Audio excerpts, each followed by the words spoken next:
Oke, baik, nih ada Mahendra di sini. Nah, Garil pada saat pertama kali ketemu Mahendra gimana rasanya? Ya, penasaran aja sama ceritanya Mas Mahendra. Penasaran. Iya. Ya. Dan Mahendra di sini kan kalau kita lihat bahwa sebenarnya anak dari pelaku itu juga korban sebenarnya. Siap. Karena gua nggak kebayang gitu gimana lu pada saat itu dikucilkan, terus juga ayah harus ditangkap juga gitu kan. Apa yang lu rasain jadinya? Jadi emang gini Om, nggak ikut makan nangka cuma kena getahnya kan gitu. Saya korban, Garil dan anak-anak lainnya juga korban. Saya nggak tahu menahu masalah itu sebenarnya gitu. Jadi sejak kecil emang orang tua udah pisah Om, udah pisah lama nggak ketemu, paling ketemu pas di sirkuit kan punya hobi sama dulu, sama-sama suka balapan lah dulu, paling ketemu di situ. Lama nggak ketemu lagi, udah pas aku sekolah SMK itu udah mau lulus itu. Datang ke kosku malam-malam, saya sampai kaget. Siapa? Rambutnya kan gondrong Om. Ah, rambutnya gondrong, tak tanya ini siapa kok? Oh, bapak kan gitu. Iya bapak. Tak tanyain kemana aja selama ini gitu kan. Ngomongnya di Malaysia lah, di mana lah. Nggak apa-apa lah. Yang penting sekarang di rumah. Kamu kalau libur pulang, bapak di rumah. Setelah saya libur habis UAS itu Om, saya pulang di kampung udah ramai banget itu, udah ramai banget dan aku dikasih tahu sama keluarga sana lah, bapak dibawa sama Densus. Jadi sempat percaya nggak percaya lah. Cuma dari sketsa yang diedarkan oleh negara itu emang ada kemiripan tapi ke paman gitu, ke Ali Imron gitu kan. Jadi kalau ke arah bapak sih enggak. Cuma terakhir emang terakhir udah lama lah. Sekitar 3 bulan sebelumnya aku pernah ke bengkel itu ada barang-barang yang emang nggak sepatutnya itu barang-barang dari sepeda motor gitu. Oh, oke. Jadi ada bukti-bukti baru ini. Gitu loh. Cuma aku nggak. Maaf, pada saat adanya pengeksekusian gitu, ini pasti marah juga dong. Iya. Sempat marah sama negara juga. Terus yang seperti yang diberitakan sempat gak mau hormat sama bendera lah, apalah itu. Itu emang itu. Masalahnya saya punya alasan Om gitu loh. Di saat itu saya masih masa-masa mencari jati diri saya, beranjak dewasa kan. Waktu itu juga udah dijauhi sama teman-teman gitu. Jadi tertekan sekali. Tertekan sekali. Akhirnya berontak ya. Jadi waktu itu udah masyarakat udah menganggap embel-embelnya anak teroris kan gitu.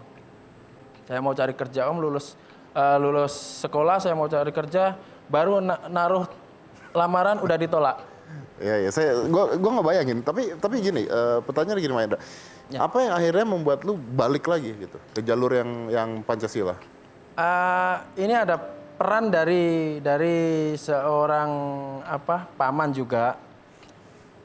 Dia nggak pernah menyuruh kamu ikut ke NKRI sekarang gitu. Dia cuma slow aja, dia ngajarinya itu pelan, cuma ngajarin gitu. Terus waktu itu sampai dia mendirikan sebuah yayasan untuk deradikalisasi. Maret 2017 itu nggak salah mendirikan yayasan itu. Dia cuma ngomong gini, paman itu, kamu harus ikut di sini.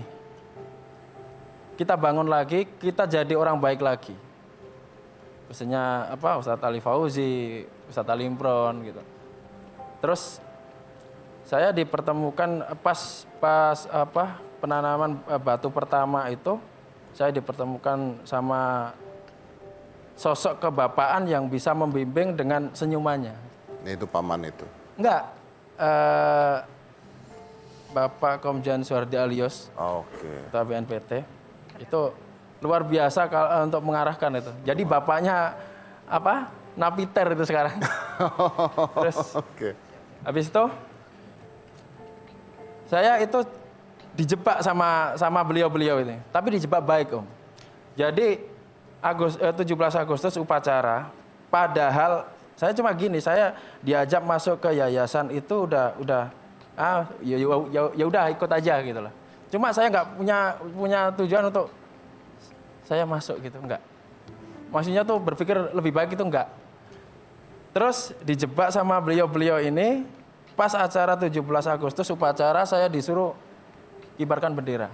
Wah, luar biasa ya. Padahal ada 3 orang ini, saya yang paling tinggi. Seharusnya kan cari yang pendek-pendek semua gitu loh. Cuma dijebak. Cuma dari situ saya punya perasaan kembali ke negara itu gitu. Kembali ke negara. Jadi pas pengibaran bendera setengah tiang, saya nangis Om. Oke. Ini yang saya rasakan.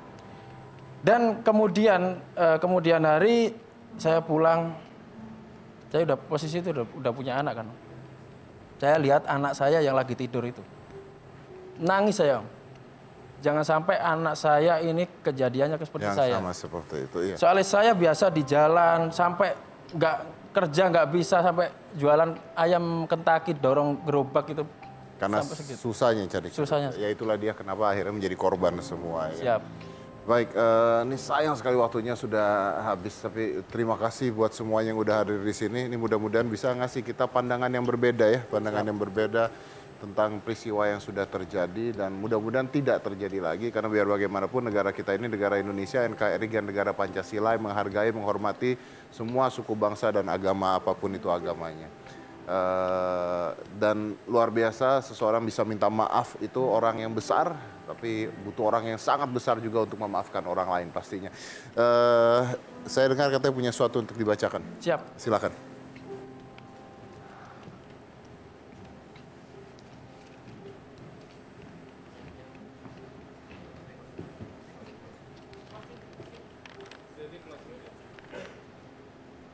Seperti saya katakan tadi sudah bahwa butuh orang besar untuk minta maaf, tapi butuh orang yang lebih besar lagi untuk memaafkan. Silakan.